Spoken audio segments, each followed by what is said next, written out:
agama yang mulia ini melarang kita untuk mencela penguasa, untuk menghina penguasa dengan apa yang terjadi pada diri mereka. Sehingga dikatakan oleh Anas bin Malik radhiyallahu anhu, beliau mengatakan, nahana kubara'una min ashabi Rasulillah sallallahu alaihi wasallam. Qalu la tasubbu umara'akum. Pembesar-pembesar kami dari para sahabat Rasulullah sallallahu alaihi wasallam melarang kami.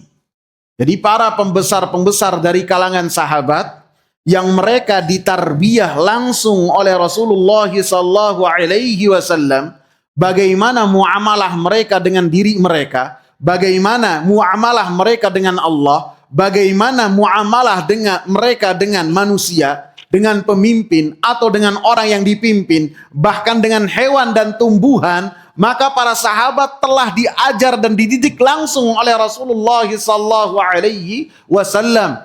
Dengannya mereka mengamalkan apa yang telah diajarkan oleh Rasulullah dan kemudian mereka mendapatkan predikat radhiyallahu anhum. Mereka telah mendapatkan ridha dari Allah Subhanahu wa taala. Seluruh para sahabat, termasuk apa yang ditekankan oleh para sahabat ridwanullahi alaihim, la tasubbu umara'akum. Jangan kalian mencela pemimpin kalian. Jangan kalian mengolok-ngolok kalian. Jangan kalian mengolok-ngolok pemimpin kalian.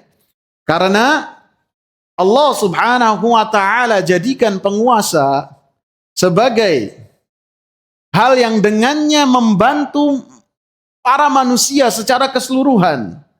Sehingga dengan mereka tidak diolok-olok, maka dijaga kedudukan mereka.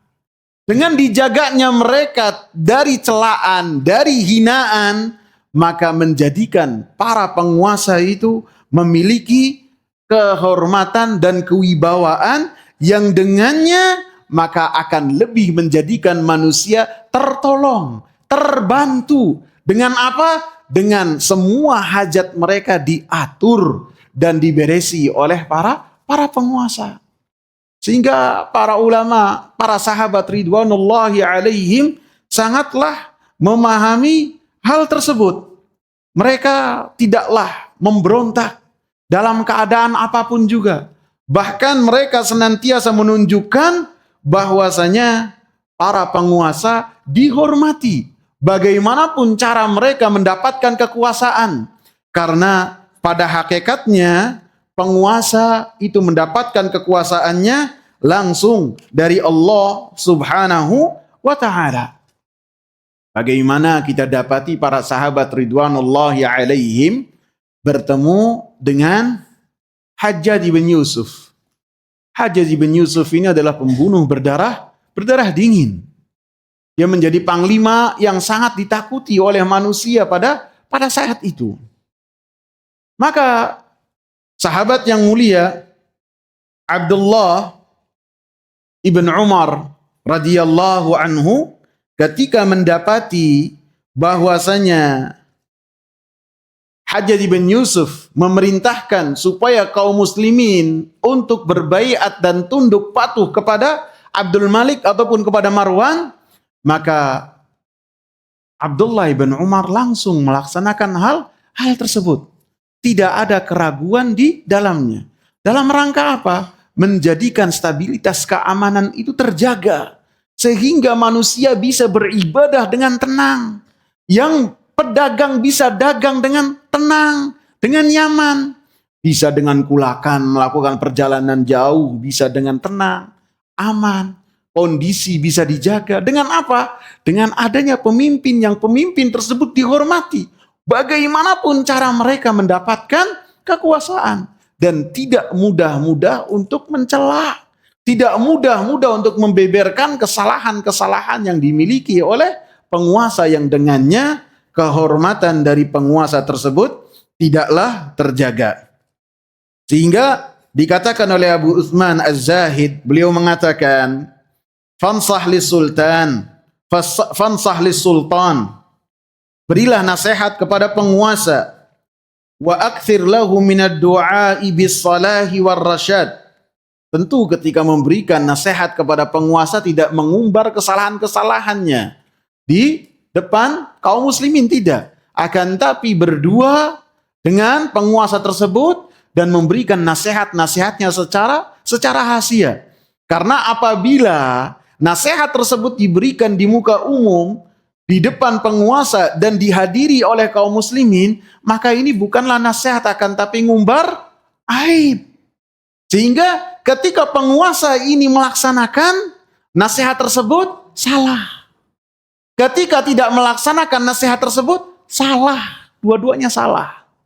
Kalau dia melaksanakan nasihatnya, pasti ada omongan, ini pemimpin yang tidak bisa memiliki pendirian yang teguh. Ada yang intimidasi langsung dituruti. Ada nggak yang ngomong gitu? Iya. Ketika dia tidak menerima nasihat tersebut, akan dikatakan apa? Ini pemimpin tidak bisa mendengar nasihat walaupun dari orang alim. Jadi mau menerima salah, mau tidak menerima salah. Sehingga ketika memberikan nasihat, berdua menjadi rahasia antara pemberi nasihat dengan orang yang dinasehati. Kita saja kalau ada yang memberikan nasihat ke saya di depan umum seperti ini, saya akan marah. Begitu juga antum, misalnya saya nasihati antum demikian disebutkan kesalahan-kesalahannya oleh saya. Bisa jadi saya tidak bisa pulang ke Indramayu. Benar nggak? Ini yang punya senjata, punya kekuatan. Maka ketika memberikan nasihat, haruslah diberikan nasihat dengan cara seperti yang diajarkan oleh Rasulullah sallallahu alaihi wasallam. Wa aktsir lahu minad du'a, dan perbanyaklah untuk pemimpin tersebut dari doa bis-salahi war rasyad, supaya pemimpin tersebut memiliki kesalehan dan memiliki ketetapan dalam mengambil kebijakan. Sehingga kesalehan seseorang ketika didoakan, orang tersebut mendapatkan kesalehan apabila bukan penguasa, maka kesalehan tersebut untuk dirinya saja. Akan tapi ketika penguasa yang diberikan doa dan Allah kabulkan doa tersebut supaya menjadi saleh, supaya menjadi rasyad, ketetapannya mendekati kebenaran, maka kebijakannya dan kesalehannya ini kepada seluruh kaum muslimin yang ada di bawah kekuasaan tersebut. Bil qawli wal amali wal hukmi, maka berikanlah nasihat kepada penguasa tersebut dengan perkataan perbuatan. Fa innahum idza salahu salahal ibadu bi salahihim. Karena apabila penguasa itu menjadi saleh dengan doa-doa yang diberikan kepadanya, maka para hamba-hamba Allah pun akan saleh dengan kesalehan penguasa. Wa iyyaka an tad'u 'alaihim bil la'nati, dan hati-hatilah jangan sampai engkau mendoakan kejelekan kepada penguasa dengan kutukan-kutukan, dengan kalimat-kalimat yang menunjukkan kalian murka kepada penguasa tersebut. Fayazdadu syarra, maka penguasa tersebut akan menjadi lebih jelek lagi.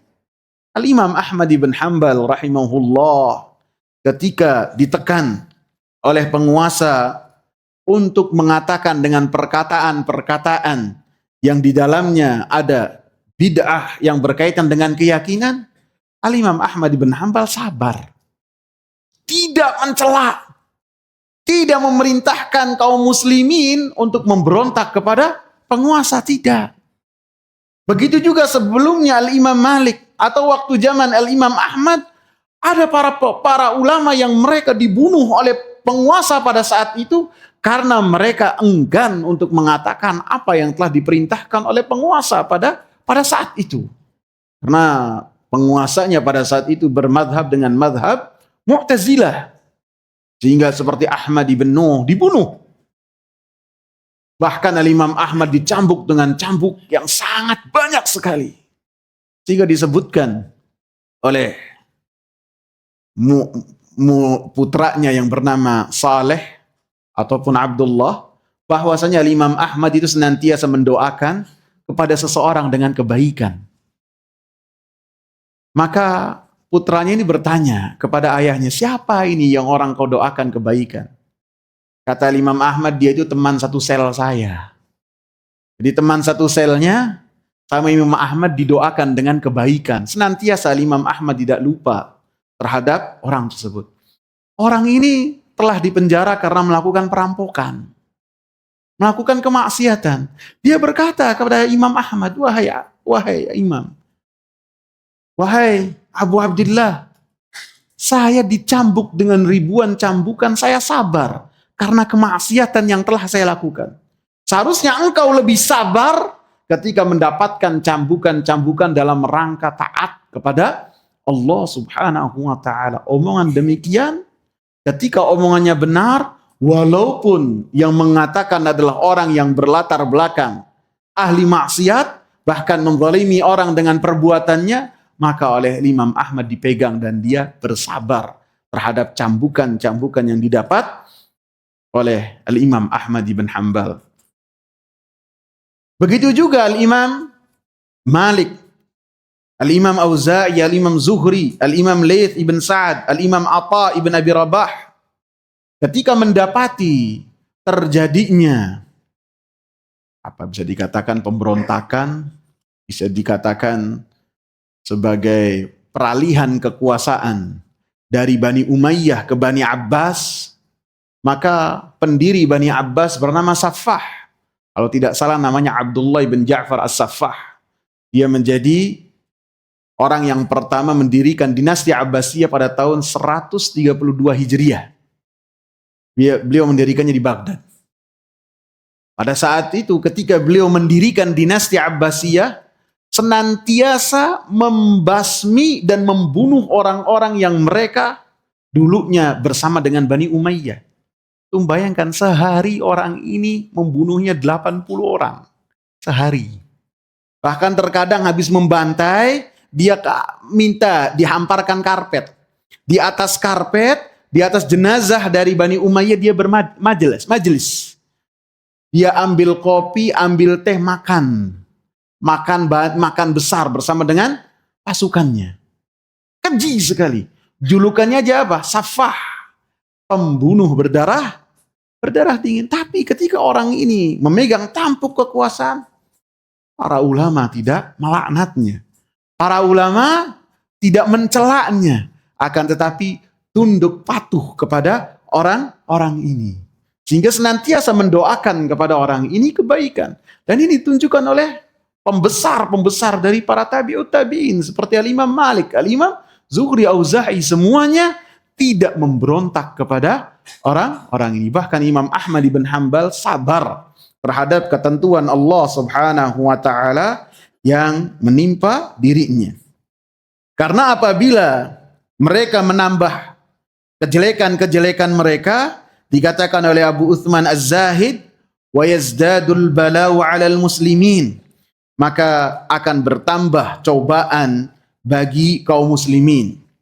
Walakin ud'u lahum bitaubah, akan tapi doakanlah kepada para penguasa supaya mereka bertaubat, fayatruku syarra, maka mereka meninggalkan kejelekan-kejelekan tersebut, fayartafi'ul bala 'anil mu'minin, kemudian mereka akan meninggalkan kejelekan dari kaum muslimin dan cobaan dari kaum muslimin pun akan hilang.